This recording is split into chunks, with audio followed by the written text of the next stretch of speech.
Good afternoon students. Doctor S classes में आप सभी का स्वागत है। आज हम पढ़ेंगे 10th क्लास साइंस का चैप्टर नंबर 6 जिसका नाम है लाइफ प्रोसेसेस, जैव प्रक्रम। तो सबसे पहले इंट्रोडक्शन लाइफ प्रोसेसेस की।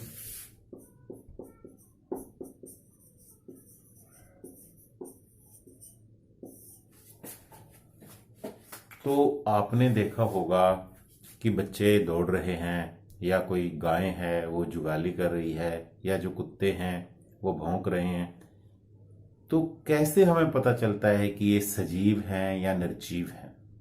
तो सजीव और निर्जीव के क्राइटेरिया में जब हम देखते हैं, इसी तरह से अगर आप देखें कि जब बच्चा सो रहा है या हम दूसरे जीव लेते हैं वो सो रहे हैं, क्या वो उस टाइम पे वो सजीव या निर्जीव है या नहीं है?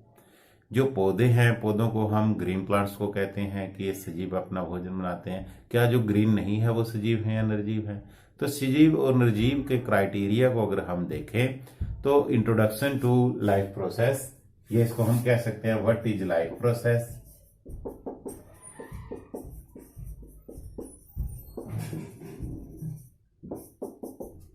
कि लाइफ प्रोसेस है क्या? तो सबसे पहले तो हम बात करते हैं सजीव और निर्जीव की। तो हमारे जो शरीर है, जो बॉडी है, उसकी मेंटेनेंस के लिए, तो जब हम काम नहीं भी कर रहे होते, जब हम सो रहे होते हैं या क्लासरूम में बैठे होते हैं, उस टाइम पे भी हमारी बॉडी के अंदर मेंटेनेंस का काम जो चलता रहता है, रिपेयर का काम सेल्स का चलता रहता है। तो ये जो मेंटेनेंस हो रही है ये सजीव में होती है। जो वृद्धि होगा, विकास होगा, मूवमेंट होगी, ये सारे जो सिम्टम्स कह सकते हैं, करैक्टर कह सकते हैं, किसमें होते हैं? सजीव में होते हैं। निर्जीव में करैक्टर नहीं होते। तो लाइफ प्रोसेस में हम पढ़ेंगे न्यूट्रिशन के बारे में, डाइजेशन के बारे में,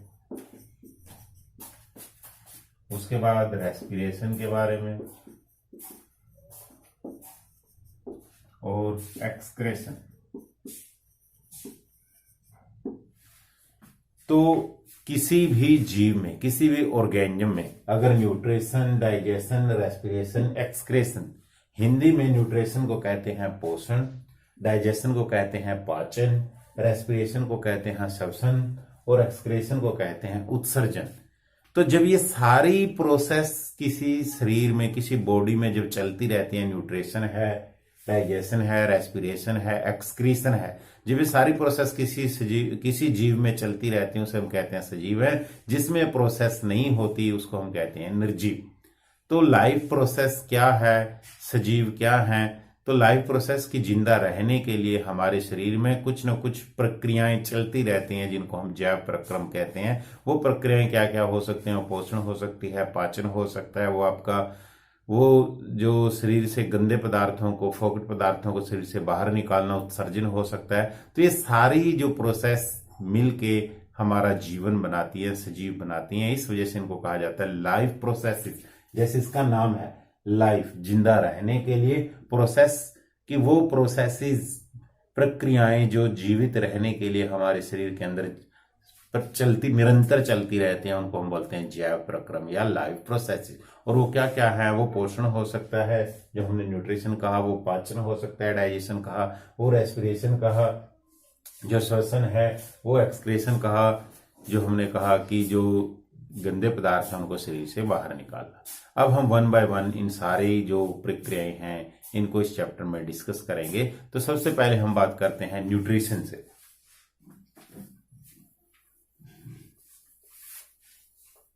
तो इसको आप ये भी कह सकते हैं हाउ डू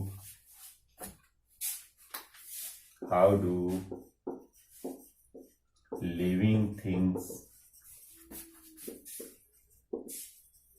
या लिविंग बीइंग्स भी कह सकते हो आप, गेट, या इसको ऑब्टेन भी कह सकते हो, देयर फूड।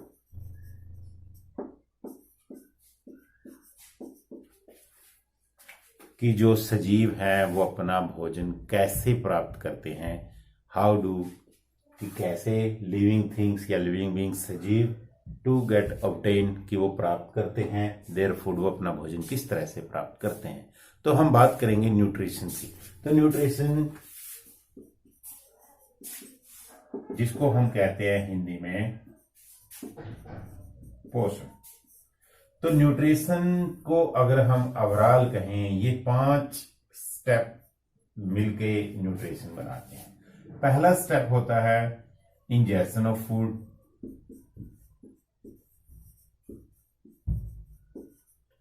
सेकंड जो स्टेप होता है digestion of food, third step होता है अब्जॉर्प्शन,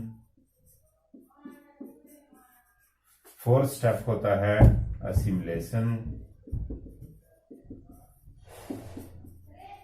और लास्ट स्टेप होता है इजेशन। तो ये 5 स्टेप पोषण किसे कहते हैं, हम न्यूट्रिशन किसे कहते हैं। तो ये 5 स्टेप जब होंगे तब हम कहते हैं पोषण होता है।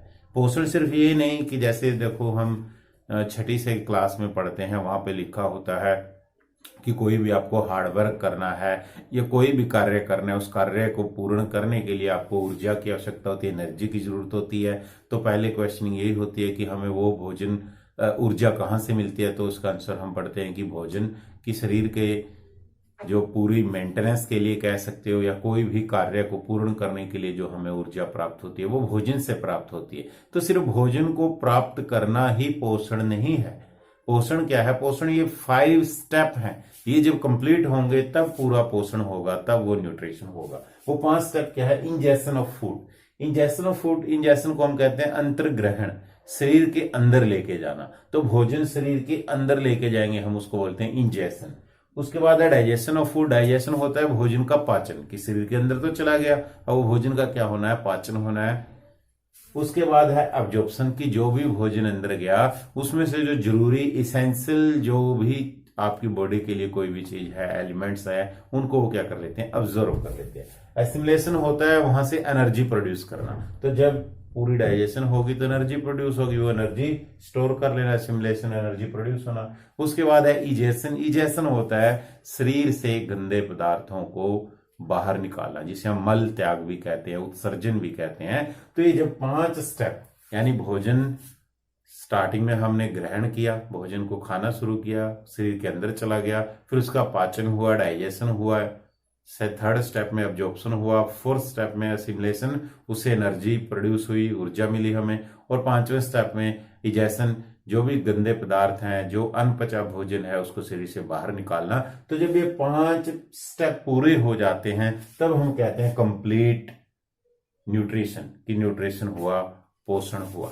तो पोषण सिर्फ ये नहीं कि भोजन को प्राप्त करना, पोषण है कि ये 5 स्टेप हैं। जब ये 5 स्टेप कंप्लीट होंगे तब हम कहते हैं कि पोषण की डेफिनेशन ही यही है। अगर हम न्यूट्रिशन की डेफिनेशन बनाएं तो उस डेफिनेशन में ये आएगा कि भोजन को आप पहले, सबसे पहले इंजेक्शन यानी शरीर के अंदर लेके जाते हो, फिर उसका डाइजेशन होता है, फिर अब्जॉर्प्शन होता है, फिर असिमिलेशन होता है, और फिर जो भी अनपचा भोजन आपका रह जाता है उसको शरीर से बाहर निकालना, मल त्याग, ये सारी चीज मिलके तब आपका पोषण बनता है, न्यूट्रिशन बनता है। अब बात आ जाती है कि how do plants obtain their food, या हम इस हेडिंग को अगर हम फ्लो चार्ट एक बनाएं, how do plants obtain their food, कि जो प्लांट्स हैं, जो हरे पौधे, कोई भी पौधा है, वो अपना भोजन किस तरह से प्राप्त करते हैं। तो हम न्यूट्रिशन को आगे अगर हम डिवाइड करें, न्यूट्रिशन 2 तरह का होता है। पहला ऑटोट्रोपिक न्यूट्रिशन,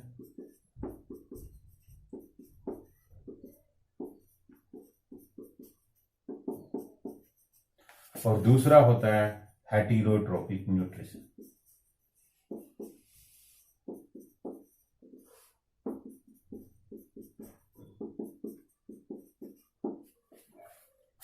तो न्यूट्रिशन को हम 2 भागों में डिवाइड कर सकते हैं, ऑटोट्रोपिक न्यूट्रिशन और दूसरा क्या है, हेटेरोट्रोपिक न्यूट्रिशन।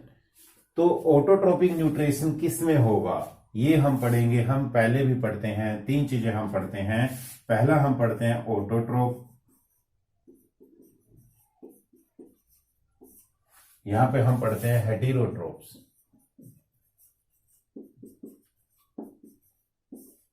तो ऑटोट्रोप्स और हेटेरोट्रोप्स क्या है, जिसे हम हिंदी में कहते हैं स्वपोषी। ऑटोट्रोप स्वपोषी, जो अपना भोजन खुद तैयार करे, खुद बनाए, उसको बोलते हैं ऑटोट्रोप्स। और हेटेरोट्रोप्स क्या है, जो भोजन के लिए दूसरों पे आश्रित है, उनको बोलते हैं हम हेटेरोट्रोप। तो ऑटोट्रोप्स क्या है, green plants. Green plants they prepare their own food।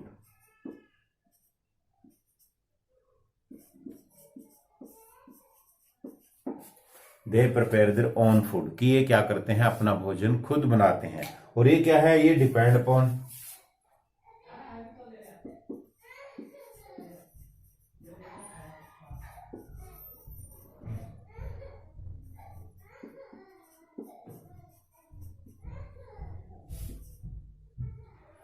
तो यहां पे अगर हम बात करें कि ये भोजन जिसको हम कहते हैं, दो तरह की न्यूट्रिशन हम पढ़ते हैं, ऑटोट्रोपिक और हेटेरोट्रोपिक। और यहां से अगर हम देखें ऑटोट्रोपिक्स में ऑटोट्रोप आया। ऑटोट्रोप्स क्या होते हैं, स्वयपोषी, जो अपना भोजन खुद तैयार करते हैं, उनको हम बोलते हैं स्वयपोषी। जैसे इसका नाम ये स्वय मीन खुद, पोषी मीन पोषण, जो अपना भोजन खुद तैयार करे। ग्रीन प्लांट्स, हरे पौधे हैं जो अपना भोजन खुद तैयार करते हैं, वो स्वयपोषी। तो ये ऑटोट्रोपिक न्यूट्रिशन।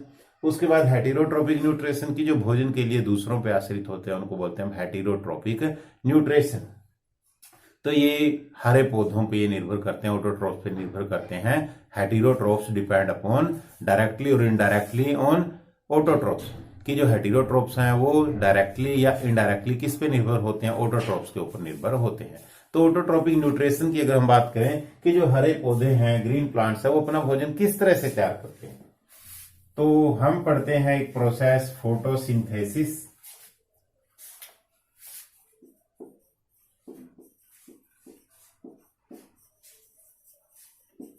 जिसको हिंदी में कहते हैं प्रकाश संश्लेषण।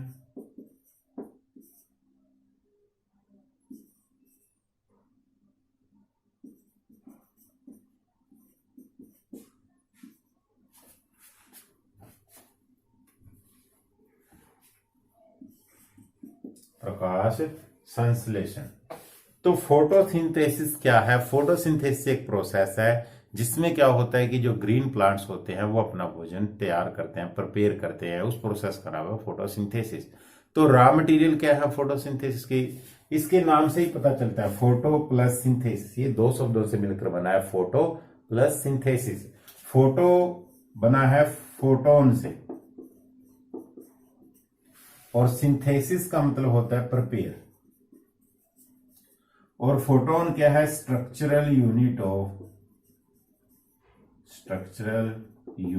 Of light. फोटोन क्या है, हम पढ़ते हैं प्लैंक क्वांटम थ्योरी पढ़ते हैं +1 में केमिस्ट्री में। प्लैंक क्वांटम थ्योरी में हम पढ़ते हैं कि जो एनर्जी है वो पैकेट में आती है, बंडल में आते हैं, और उसको हम बोलते हैं फोटोन। तो फोटोन वहीं से आया, लाइट का स्ट्रक्चरल यूनिट है जिसको हम कहते हैं फोटोन। और सिंथेसिस होता है प्रिपेयर, सिंथेसाइज, बनाना।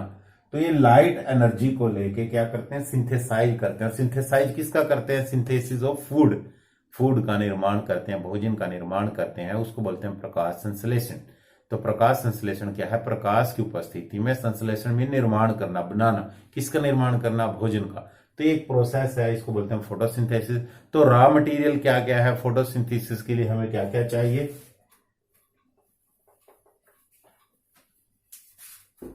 तो रॉ मटेरियल ऑफ फोटोसिंथेसिस, इसको हम यहां पे भी लिख सकते हैं,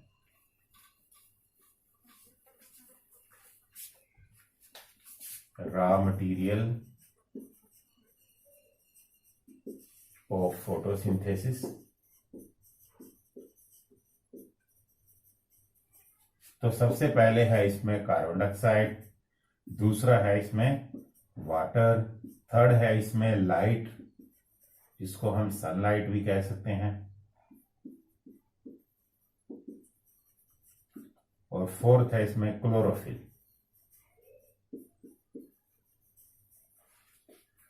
तो प्रकाश संश्लेषण के लिए कौन कौन से, या हम कह सकते हैं कि प्रकाश संश्लेषण किन बातों पर निर्भर करती है, वो 4 पैरामीटर हैं जिनके ऊपर प्रकाश संश्लेषण फोटोसिंथेसिस डिपेंड करती है। पहला है कार्बन डाइऑक्साइड, दूसरा है वाटर। तो रॉ मटेरियल, ये दोनों तो क्या है, रॉ मटेरियल है। थर्ड कंडीशन क्या है, सनलाइट, सूरज के प्रकाश में होगी। और फोर्थ कंडीशन क्या है, क्लोरोफिल। तो अगर हम प्रकाश संश्लेषण की पूरी रिएक्शन लिखें, क्या है,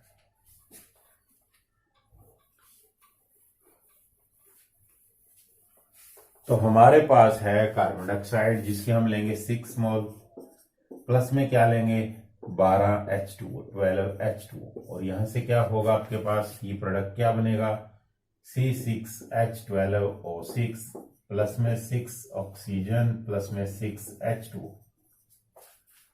और इसी रिएक्शन को आप 12 की जगह सेम ऐसे भी लिख सकते हैं, 6CO2 प्लस 6H2O प्लस ये क्या बनाता है, C6H12O6 और प्लस में 6O2। तो किताब में आपके ये दी है रिएक्शन, इसकी जगह आप ये भी लिख सकते हो। यहां पे क्या हुआ, 12 मोलिक्यूल H2O के लेते हैं जिनमें से यूज कितने होते हैं, 6 बाहर बाय प्रोडक्ट में चले जाते हैं। तो हम डायरेक्ट 6 ही ले सकते हैं कि 6CO2, 6 मॉलिक्यूल किसके हम लेते हैं, कार्बन डाइऑक्साइड के। तो रॉ मटेरियल देखो हमारे पास क्या है, कार्बन डाइऑक्साइड और वाटर। और प्रोडक्ट क्या बनता है, ये कार्बोहाइड्रेट का रूप है, कार्बोहाइड्रेट, जो क्या है, फूड है प्लांट्स का। और प्लस में ऑक्सीजन गैस यहां से बाहर निकलती है। और ये 2 पैरामीटर कौन कौन से, पहला पैरामीटर सनलाइट की प्रेजेंस में ये होगी, और दूसरा पैरामीटर क्या है, in the presence of chlorophyll. तो सूरज की प्रकाश की उपस्थिति में और क्लोरोफिल की उपस्थिति में। तो ये टोटल 4 चीजें फोटोसिंथेसिस के लिए चाहिए। पहली क्या है, कार्बन डाइऑक्साइड, दूसरी क्या है, वाटर, और थर्ड क्या है, प्रेजेंस ऑफ सनलाइट, और फोर्थ क्या है, क्लोरोफिल। अब बात आ जाती है कि प्लांट्स कार्बन डाइऑक्साइड और वाटर कहां से लेता है। तो हम प्लांट्स के बारे में पढ़ते हैं।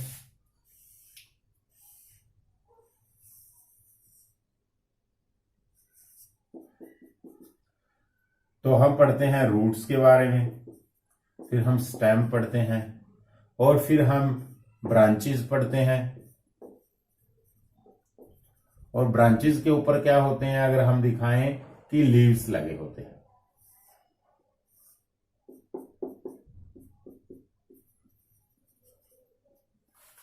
तो लीव्स की लोअर साइड जो पत्ते होते हैं, पत्ते की लोअर साइड निचली सतह पे छोटे छोटे सूक्ष्म छिद्र होते हैं, होल होते हैं, उनको बोला जाता है स्टोमेटा। लोअर साइड जब आप देखोगे क्या होगा, स्टोमेटा। तो ये स्टोमेटा क्या करता है, स्टोमेटा काम करता है गैसियस एक्सचेंज का। स्टोमेटा काम करता है गैसियस एक्सचेंज का, गैसों को आदान प्रदान, गैसों को अंदर जाने देना और गैसों को बाहर जाने देना, वो काम कौन करता है, स्टोमेटा। स्टोमेटा की आपने स्ट्रक्चर भी पढ़ी होगी, इस तरह से गार्ड सेल बने होते हैं। और दूसरी स्ट्रक्चर जब हम बनाएंगे इस तरह से, इनको बोलते हैं हम गार्ड सेल। और ये स्ट्रक्चर किसकी है, स्टोमेटा की ये स्ट्रक्चर है। तो यहां पे ये ओपनिंग ऑफ स्टोमेटा, स्टोमेटा क्या हो गए हैं, ओपन हो गए हैं, पदार्थों को अंदर आने जाने देते हैं। और ये क्लोजिंग ऑफ स्टोमेटा, स्टोमेटा क्या हो गए हैं, बंद हो गए। तो स्टोमेटा एक आप कह सकते हो जैसे आपके घर में दरवाजा होता है, ये द्वार का ही काम करते हैं। तो दरवाजे से हम एंटर करते हैं, अंदर या बाहर जाते हैं, इसी तरह से जो स्टोमेटा है ये प्लांट्स का एक दरवाजा है। तो दरवाजे से ही अंदर बाहर आते जाते हैं पदार्थ। और पदार्थ कौन से, हम बात करें gas, carbon dioxide gas stomata के द्वारा ही कहां पे आएगी, पत्तियों में आएगी, लीव्स में आएगी। तो जो ये सारी फोटोसिंथेसिस हो रही है, ये हो रही है प्लांट्स की पत्तियों में, लीव्स में। लीव्स को किचन ऑफ द सेल भी कहा जाता है, या किचन ऑफ द प्लांट्स भी कहा जाता है, कि जो लीव्स हैं वो रसोई घर है किसका, हरे पौधों का। तो जो खाना बनता है पौधों का, जो फोटोसिंथेसिस होती है, भोजन तैयार होता है, वो कहाँ पे होता है? वो लीव्स के अंदर भी होता है। कहीं कॉम्पिटिटिव एग्जाम में क्वेश्चन भी आता है कि वट साइट पूछी जाती है, वो कौन सी जगह है जहां पे भोजन का निर्माण होता है? तो साइट क्या है? Leaves is the site where food are synthesised in the green plant. कि लीव्स वो जगह है जहां पे भोजन का निर्माण होता है। तो ये पत्तियों में सूक्ष्म छिद्र है स्टोमेटा। स्टोमेटा के द्वारा क्या चला गया? Carbon dioxide. अब जो ये रूट्स हैं, रूट्स कहां पे हैं? सोइल्स के अंदर। और सोइल्स में क्या है? वाटर। तो वाटर कैसे जाएगा? थ्रू पाइप जाएगा। और वो पाइप कौन लेके जाएगा? जाइलम। पानी को कौन लेके जाता है? जाइलम। इसी लेसन में हम पढ़ेंगे ट्रांसपोर्टेशन के बारे में। वहां पे आपको समझ में आएगा कि दो तरह के सेल, स्पेशल सेल मौजूद होते हैं प्लांट्स में। एक जाइलम होता है, दूसरा फ्लोएम। जाइलम ट्रांसपोर्ट करता है, किसका ट्रांसपोर्ट करता है? किस चीजों को लेके जाता है? भोजन को और खनिज को, वाटर एंड मिनरल। तो ये पौधों में होता है, यहां से जड़ों से होता हुआ, रूट हेयर से रूट में, रूट से स्टेम में, स्टेम से ब्रांच में, ब्रांच से लीफ में। तो पानी पहुंच जाता है थ्रू जाइलम। जाइलम के द्वारा पानी पहुंच गया, कहां पे पहुंच गया? पत्तियों में। और गैस स्टोमेटा ओपन हो गई। कार्बन डाइऑक्साइड वातावरण में बहुत मौजूद है, वो कार्बन डाइऑक्साइड कहां आ गई? स्टोमेटा के द्वारा पत्तियों में। अब पत्तियों में पानी भी पहुंच गया। जैसे रसोई में खाना बनाने के लिए, हमारे पास भोजन बनाने के लिए सारे जो भी सामान है वो पहुंच जाए, तो इसी तरह से यहाँ पे पानी भी पहुंच गया। और दूसरा क्या पहुंच गया? Carbon dioxide. यही इसके दो रॉ मटेरियल है। जैसे ही सनलाइट पड़ेगी और हरे प्लांट्स, ग्रीन प्लांट्स में जो हरा कलर है, ग्रीन कलर है, वो किसकी वजह से है? क्लोरोप्लास्ट की वजह से। और क्लोरोप्लास्ट में भी क्या है? क्लोरोफिल एक पिगमेंट है, वर्णक है, जिसकी वजह से हरा रंग है। तो ये क्लोरोप्लास्ट यहां से पहले ही मौजूद है, क्लोरोफिल। तो क्लोरोफिल भी है, रॉ मटेरियल भी आ गया। जैसे सनलाइट होगी तो प्रोसेस कंप्लीट हो जाएगी और वो जो हरे पौधे हैं वो अपने भोजन का निर्माण कर लेते हैं। किस प्रोसेस से? फोटोसिंथेसिस। तो फोटोसिंथेसिस क्या एक प्रोसेस है जिसके द्वारा हरे पौधे अपना भोजन का निर्माण करते हैं, अपना भोजन बनाते हैं। और भोजन बनाने के लिए कौन कौन सी पैरामीटर के, किन किन चीजों की जरूरत होती है? कार्बन डाइऑक्साइड रॉ मटेरियल है, दूसरा पानी वाटर, और थर्ड कंडीशन क्या है? क्लोरोफिल, और फोर्थ कंडीशन क्या है? सनलाइट। तो जब ये चारों पैरामीटर होंगे तो अपना भोजन के निर्माण कर लेते।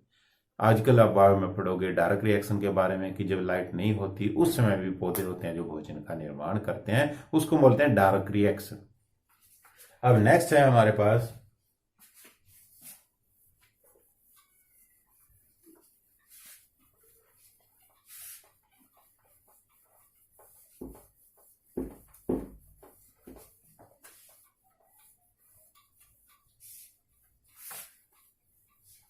कि जब ये फोटोसिंथेसिस होगा क्या क्या होगा। पहला पॉइंट जब आप पढ़ोगे कि जो कार्बन डाइऑक्साइड मौजूद है, जो भी हमने रिएक्शन पढ़ी थी, कार्बन डाइऑक्साइड किस में बदल जाती है? कार्बोहाइड्रेट में। तो यानी कार्बन डाइऑक्साइड की क्या होगी? रिडक्शन होगी। दूसरा, क्लोरोफिल क्या करेंगे? सनलाइट बदल देंगे केमिकल एनर्जी में। और थर्ड कंडीशन, थर्ड पॉइंट क्या होगा? थर्ड पॉइंट होगा स्प्लिटिंग ऑफ वाटर। तो यानी अगर हम इसको लिखें कि पहला पॉइंट क्या होगा? Chlorophyll absorb light energy and converted into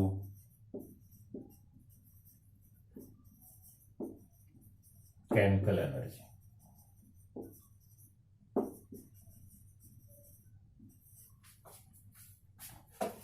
कि क्या जो हम पढ़ रहे हैं प्रकाश संश्लेषण, फोटोसिंथेसिस के दौरान क्या क्या होता है। पहला पॉइंट क्या है? Chlorophyll observe light energy. Chlorophyll क्या करेगा? लाइट एनर्जी को, प्रकाशीय ऊर्जा को क्या कर लेगा? ऑब्जर्व कर लेगा, सोख लेगा। And converted into chemical energy, और किस में बदल देगा? रासायनिक ऊर्जा में। सेकंड जो पॉइंट होगा स्प्लिटिंग ऑफ वाटर।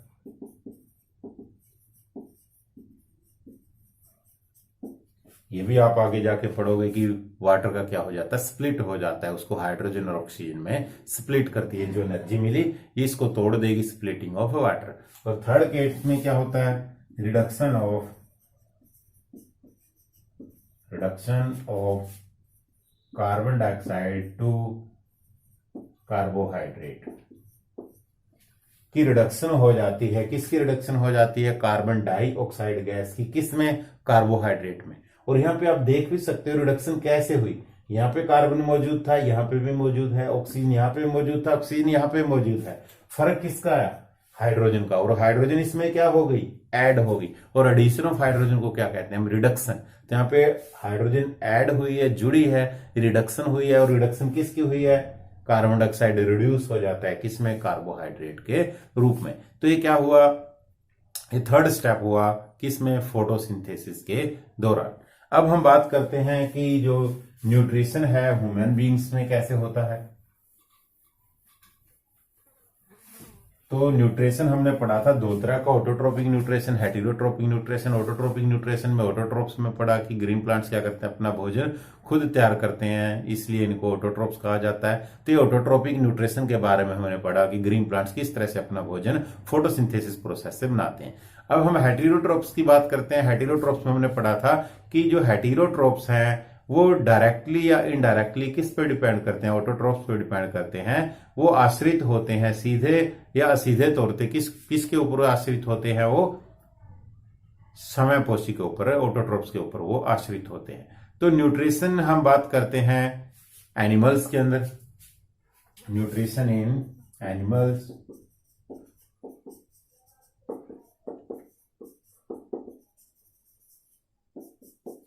तो न्यूट्रिशन एनिमल में अगर हम बात करें तो दो तरह की हम जीव पढ़ते हैं। एक होता है यूनिसेलुलर,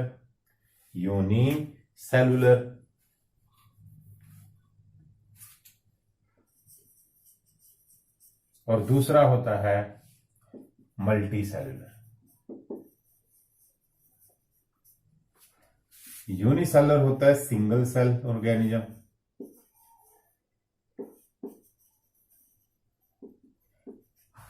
और मल्टी सेल जैसे इसका नाम है मल्टी सेल ऑर्गेनिज्म।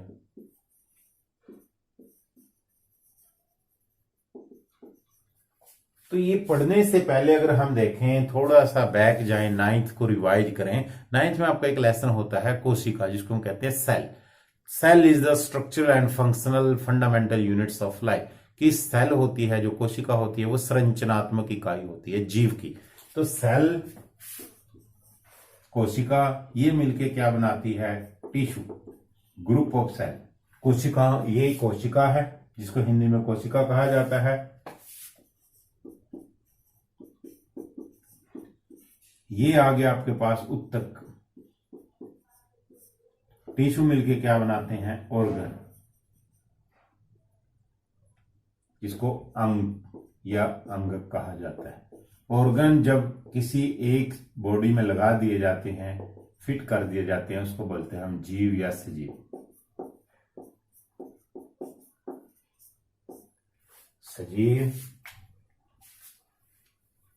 सजीव या जीव। तो अगर आप देखें, सेल क्या है? स्ट्रक्चरल और फंडामेंटल यूनिट्स होती है लाइफ की। सेल मिलके ग्रुप ऑफ सेल क्या होते हैं? टिश्यू। और टिश्यू जब स्पेशल ऑर्गन बन जाते हैं, स्पेशल सेल, एक ग्रुप ऑफ सेल एक जगह पे एक तरह का काम करता है, उसको बोलते हैं हम ऑर्गन।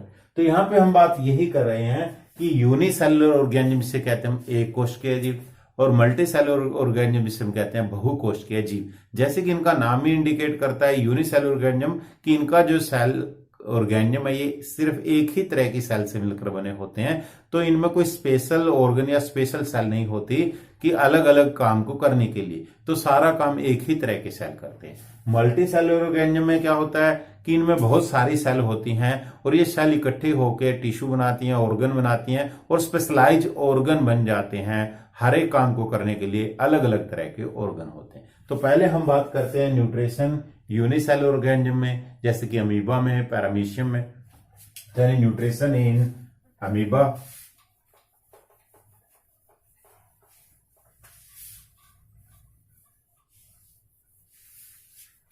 Nutrition in amoeba.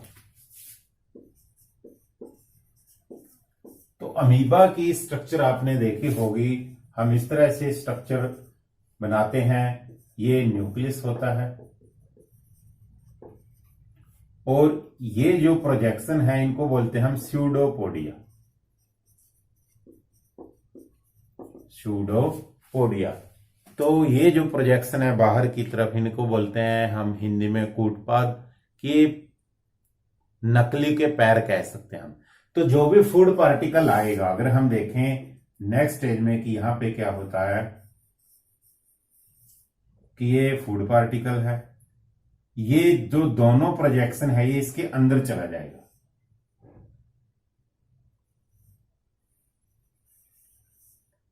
ये फूड पार्टिकल यहां पे आ गया। नेक्स्ट स्टेज में क्या होगा, ये बाहर से बंद हो जाएंगी,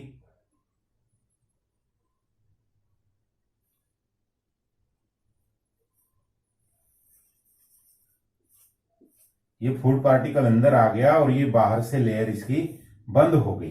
तो यहां पे क्या हुआ, अमीबा के अंदर क्या होता है, सूडोपोडिया होते हैं, वो सूडोपोडिया क्या कर लेते हैं, उस भोजन के बाहर पर बंद कर देते हैं और वो भोजन कहां चला जाता है, फूड वैक्यूल में चला जाता है, खाद्य रिक्तिका में चला जाता है, और वो खाद्य रिक्तिका उसको क्या कर देती है, भोजन को पचा देती है।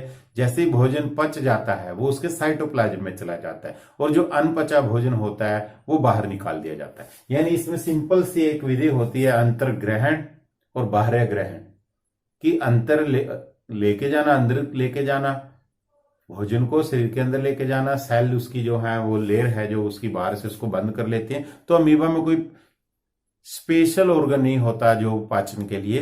अगर हम बात करते हैं पैरामीशियम, पैरामीशियम में सीलिया के द्वारा ये सारी मूवमेंट होती है, भोजन का जो पाचन होता है। तो ये डायग्राम आपकी किताब में सारा दिया होता है, जहां पे दिया हुआ है, जब आप वहां पे देखेंगे सेम इसी तरह की प्रोजेक्शन है अमीबा की, कि वो क्या कर लेता है, भोजन के बाहर एक सूडोपोडिया से उस भोजन को इकट्ठा कर लेता है, फिर बाहर से परत बंद हो जाती है, भोजन अंदर चला जाता है, भोजन का डाइजेशन हो जाता है, भोजन का पाचन हो जाता है, पाचन होकर भोजन साइटोप्लाज्म में चला जाता है और जो अनपचा भोजन है वो शरीर से बाहर निकाल दिया जाता है।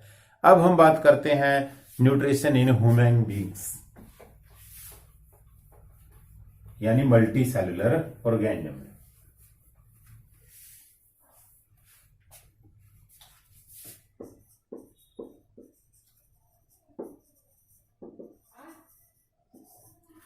तो अगर हम पाचन की, पोषण की बात करते हैं ह्यूमन बींग्स में, तो ह्यूमन बींग्स में जब आप देखोगे कि सबसे पहले जो भोजन का पाचन है वो शुरू हो जाता है कहां पे, बक्कल कैविटी में। फिर फूड पाइप, इसको हम ओएसोफेगस कहते हैं, और ये ओएसोफेगस किस में, एक यू आकार की एक, जिसको हम कहते हैं स्टमक। स्टमक से बाद में नीचे जब आप देखोगे यहां पे एक साइड क्या होगा, अपेंडिक्स, वर्मीफॉर्म अपेंडिक्स होगा,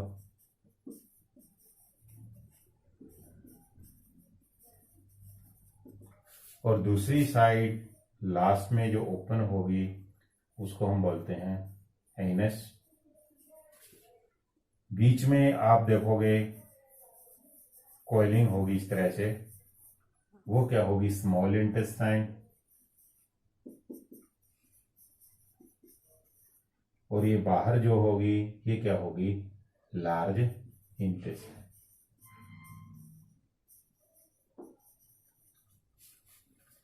यहां पे स्टमक के ऊपर आप देखोगे गॉल ब्लैडर होगा,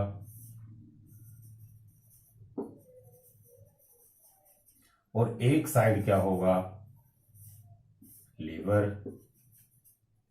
और एक साइड क्या होगा, पैंक्रिया।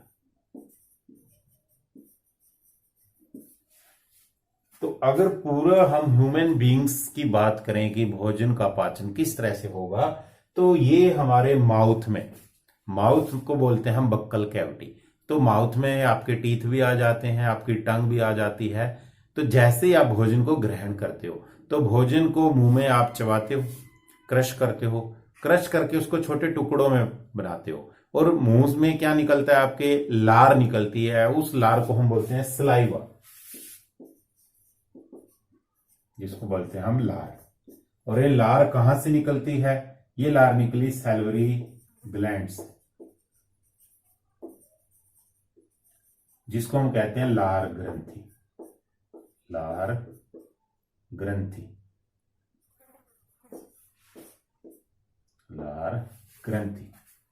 तो सैलरी ग्लैंड से लार निकलती है, सलाइवा निकलता है। वो सलाइवा क्या करता है, जो भी भोजन आप खा रहे हो उसको छोटे छोटे बॉल्स में, सॉफ्ट बॉल में बना देता है। और फिर क्या होती है, रिदमेटिक कॉन्ट्रैक्शन होती है मसल की, जिसकी वजह से वो भोजन है इस पाइप में चला जाता है। इस पाइप को हम बोलते हैं फूड पाइप या ओएसोफेगस।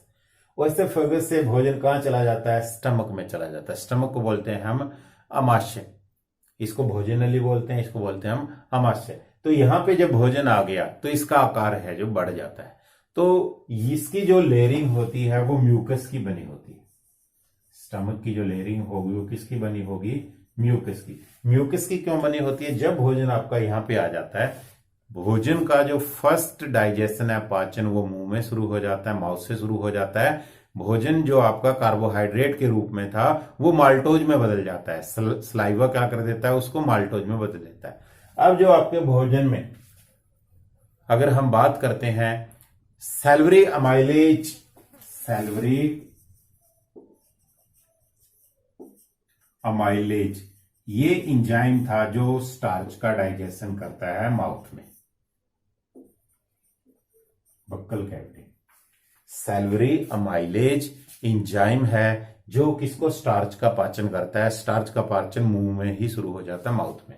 अब जो भोजन यहां पे आया, जिसमें प्रोटीन भी है, जिसमें फैट भी है, तो उसका पाचन यहां पे किस तरह से होगा, या स्टार्च जो रह गया है, तो यहां पे क्या होगा, सबसे पहले लीवर से क्या होगा, HCl की सेक्रेशन होगी। तो HCl क्या करेगा, इस भोजन को, कई बार क्वेश्चन भी आता है कि रोल क्या होता है HCl का, तो HCl क्या है, एक मीडियम प्रदान करेगा, एक माध्यम प्रदान करेगा, किसको, पेप्सिन, पेप्सिन और रेनिन इंजाइम है ये भी। पेप्सिन और रेनिन इंजाइम को, पेप्सिन और रेनिन क्या करते हैं, प्रोटीन को बदलते हैं, किसमें, अमीनो एसिड। पेप्सिन और रेनिन इंजाइम है जो प्रोटीन का पाचन करते हैं। सैलरी अमाइलेज स्टार्च का पाचन का इंजाइम है, और जो जिसको टाइलिन भी कहते हैं। और पेप्सिन और रेनिन क्या है, प्रोटीन के पाचन के लिए जो इंजाइम होते हैं। तो यहाँ पे पेप्सिन अच्छे से काम करे, इसके लिए यहाँ पे क्या सेक्रेशन होती है, HCl की सेक्रेशन होती है। तो यहाँ पे प्रोटीन का जो पाचन है वो होना शुरू हो जाता है। तो यहाँ पे जो भोजन होगा आपका वो एसिडिक हो गया, क्योंकि उसमें HCl मिल गया। HCl की pH लगभग 1.2 के आसपास होती है, तो स्ट्रॉन्ग एसिड है। इसी वजह से इसकी स्टमक की जो लाइनिंग होती है, जो लेयर होती है, वो म्यूकस की बनी होती है, ताकि आपका जो स्टमक है वो गले सड़े ना। और दूसरा आप देख सकते हो, कई बार आपने सुना होगा कि तेजाब बन गया शरीर के अंदर, एसिडिटी के बारे में सुना होगा। उसका रीजन ये होता है कि जब ज्यादा सेक्रेशन हो जाती है HCl की, और भोजन का पाचन उस समय नहीं हो पा रहा होता है, एसिड की सेक्रेशन ज्यादा हो जाती है, तो आपको एसिडिटी हो जाती है। अब यहां से भोजन कहां चला जाता है, स्मॉल इंटेस्टाइन में। तो small intestine is the site where food synthesize, कि स्मॉल इंटेस्टाइन वो जगह है जहां पे भोजन का पूर्ण रूप से कंप्लीटली डाइजेशन होती है। तो कई बार तो ये क्वेश्चन आता है कि कंप्लीट डाइजेशन हमारी बॉडी में कहां पे होता है, तो वो स्मॉल इंटेस्टाइन है, छोटी आंत्र जिसको हम कहते हैं। स्मॉल इंटेस्टाइन वो जगह है जहां पे भोजन का पूर्ण रूप से पाचन होता है। यहाँ पे जो स्टार्च है वो कार्बोहाइड्रेट में टूट जाएगी, जो प्रोटीन है वो अमीनो एसिड में टूट जाएगा, जो फैट है वो फैटी एसिड में टूट जाएगा। तो सभी का निर्माण कहां हो जाता है, स्मॉल इंटेस्टाइन में इसका निर्माण हो जाता है। तो यहां पे जब हम बात कर रहे थे कि यहां पे जो HCl का सिक्रेशन हुआ वो गैस्ट्रिक जूस से हुआ। HCl कहां से आया, वो गैस्ट्रिक जूस से आया। अब यहां स्मॉल इंटेस्टाइन में यहां पे जो भोजन आया था स्टमक से, वो क्या था, एसिडिक था। लेकिन उस एसिड को न्यूट्रल करने के लिए पैंक्रिया क्या करता है, alkaline solution, gastric alkaline pancreatic juice secrete करता है। वो पैंक्रियाटिक जूस क्या करता है, एसिड को न्यूट्रलाइज करता है। और बाइल साल्ट आता है, कहां से आता है, लीवर से आता है। तो यहां पे सेक्रेशन जब सारी मिक्स होकर उस भोजन का पाचन हो जाता है, और वो पाचन स्मॉल इंटेस्टाइन में कंप्लीट डाइजेशन हो जाती है स्मॉल इंटेस्टाइन में। अब अगर थोड़ा बहुत भी अब अनपचा भोजन रह गया, जो पचा नहीं है, वो कहाँ भेज दिया जाता है, वो लार्ज इंटेस्टाइन में। और स्मॉल इंटेस्टाइन की लेयर में विली होती हैं। विली क्या करती हैं, सरफेस एरिया को बढ़ाती हैं, डाइजेशन को। और स्मॉल इंटेस्टाइन की जो लेंथ है वो वेरी करती है हर्बीवोर्स और कार्निवोर्स में, कि जो शाकाहारी और मांसाहारी जीव हैं उनमें इसकी लेंथ वेरी करती है। क्योंकि जो आप देखेंगे हर्बीवोर्स वो ग्रास ईटर होते हैं, वो घास खाते हैं और घास का पचाना मुश्किल होता है, इस वजह से उनकी जो लेंथ होती है आपकी स्मॉल इंटेस्टाइन की वो ज्यादा होती है। और जो मांसाहारी होते हैं वो मांस खाते हैं, मांस का डाइजेशन ईजी हो जाता है, इसलिए उनकी जो स्मॉल इंटेस्टाइन होती है वो कम होती है। तो अगर हम कंपेयर करें, हर्बीवोर्स की स्मॉल इंटेस्टाइन ज्यादा होती है, बड़ी होती है, लंबी होती है। और जो आपके कार्निवोर्स हैं, या हम कहें कि उनकी जो मांसाहारी हैं, उनकी जो आपकी जो क्या नाम है स्मॉल इंटेस्टाइन है, वो क्या होती है, वो छोटी होती है। अब हम बात करते हैं स्मॉल इंटेस्टाइन में सारा भोजन का डाइजेशन हो चुका है, जो अब्जॉर्प्शन होगी यहीं पे होगी, सारे का सारा जो जरूरी इसेंशियल चीजें हैं वो आपकी बॉडी यहां से सोख लेगी। अब जो अनपचा भोजन रह गया उसको कहां पे भेज दिया जाता है, लार्ज इंटेस्टाइन में। अब लार्ज इंटेस्टाइन में भी क्या होगा, जो वाटर है या कोई चीज यहाँ से अब्जॉर्बेबल है वो सोख ली जाएगी और बाद में इसको गंदे पदार्थों को एनस के द्वारा, एनल सफिंस्टर मसल होते हैं, इसको शरीर से बाहर निकाल देते हैं। तो पूर्ण अगर हम प्रोसेस को पूरा पढ़ें कि सबसे पहले बक्कल कैविटी में हमने भोजन, जो भी हम भोजन लेते हैं उसको क्रश किया जाता है, उसको ग्राइंड, आप कह सकते हो कि सलाइवा सैलिवरी माइलेज से सेक्रेट होता है, उसको बोल के रूप में वो बोल चली जाती हैं थ्रू एसोफेगस स्टमक के अंदर। स्टमक के अंदर क्या होगा, गैस्ट्रिक जूस की सेक्रेशन होगी, जो HCl है। HCl क्या काम करता है, HCl पेप्सिन को अच्छे तरह से काम करने के लिए प्रेरित करता है, एक मीडियम प्रदान करता है उसको, एसिडिक मीडियम। तो यहां से जो भोजन गया वो स्मॉल इंटेस्टाइन में जाएगा, और स्मॉल इंटेस्टाइन में जो भोजन आया वो एसिडिक था, तो पैंक्रिया से अल्कालीन पैंक्रियाटिक जूस आएगा जो उसको मिक्स करेगा, बाइल साल्ट वगैरह सारे मिक्स होके अब कंप्लीट डाइजेशन आपका हो जाता है स्मॉल इंटेस्टाइन में। और स्मॉल इंटेस्टाइन में प्रोटीन किस में बदल जाता है, अमीनो एसिड में। जो आपका स्टार्च है वो कार्बोहाइड्रेट में चला जाता है, जो कंप्लीट आप कह सकते हो ग्लूकोज वगैरह में। जो फैट है वो फैटी एसिड और ग्लिसरॉल में आपके चले जाते हैं। और ग्लिसरॉल जो स्टोर हो जाता है लीवर में, जो एनर्जी का एक रूप है, जो बाद में इसको तोड़ के दोबारा से ग्लूकोज में बदला जाता है, वो नेक्स्ट बाद में प्रोसेस चलती रहती है आपकी बॉडी में। तो यहां से स्मॉल इंटेस्टाइन में भोजन का पाचन हो गया, जो जरूरी चीजें थी यहां से सोख ली जाएंगी। अब जो अनपचा भोजन आपका रह गया वो लार्ज इंटेस्टाइन में भेज दिया जाता है, वहां से वाटर को ऑब्जर्व कर लिया जाता है। और अब जो आपका सूखा जो आपका मल त्याग रह गया उसको मल त्याग दिया जाता है through anus, anal sphincter muscle, उसको गंदे पदार्थों को शरीर से बाहर निकाल देते हैं।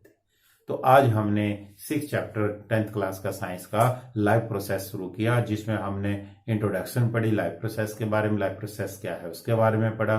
फिर हमने पढ़ा कि लाइव प्रोसेस कौन कौन सी है, न्यूट्रिशन है, डाइजेशन है, रेस्पिरेशन है, एक्सक्रीशन है। फिर हमने न्यूट्रिशन के बारे में स्टार्ट किया, प्लांट्स के बारे में पढ़ा कि प्लांट्स अपना भोजन किस तरह से प्राप्त करते हैं। न्यूट्रिशन हमने पढ़ा 2 तरह का, ऑटोट्रोपिक न्यूट्रिशन और हेटेरोट्रोपिक न्यूट्रिशन।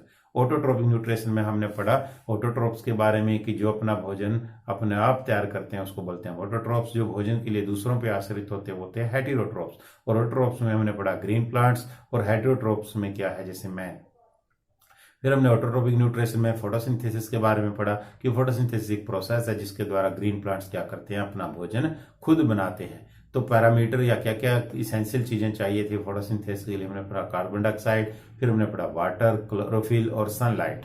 फिर बाद में हमने पढ़ा न्यूट्रिशन एनिमल्स के अंदर। फिर हमने न्यूट्रिशन यूनिसेलुलर ऑर्गेनिज्म अमीबा में पढ़ा कि अमीबा में सूडोपोडिया होते हैं जो अंतर्ग्रहण विधि के द्वारा उस भोजन को अपने शरीर के अंदर ले जाते हैं। फिर अंदर की सेल फट जाती है, उस भोजन का पाचन हो जाता है और वो भोजन, पचा हुआ भोजन साइटोप्लाज्म में चला जाता है और अनपचे भोजन को शरीर से बाहर निकाल दिया जाता है। फिर हमने पढ़ा न्यूट्रिशन जो मल्टी सेलुलर ऑर्गेनिज्म है, जिनमें स्पेशलाइज ऑर्गन होते हैं पाचन के लिए, तो उनमें किस तरह से पोषण होगा, आपका न्यूट्रिशन किस तरह से होगा।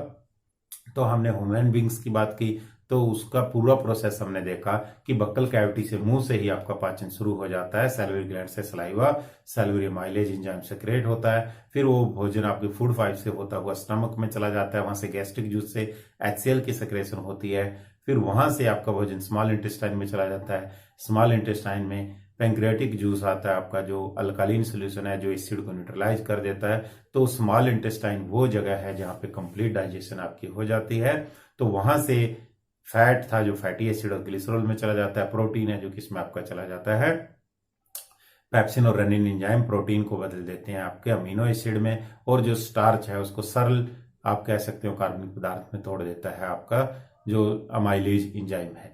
तो वहां पूरा भोजन आपका पच जाता है। जो अनपचा भोजन है वो आपका कहाँ चला जाता है, लार्ज इंटेस्टाइन में।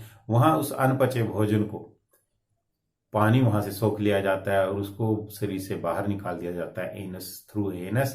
तो ये पूरा पोषण का एक प्रोसेस है। तो आई होप आपने ये लेक्चर बड़े ध्यान से देखा और सुना होगा। इसी चैप्टर को हम कल कंटिन्यू करेंगे। घर पर रहें, स्वस्थ रहें, सुरक्षित रहें।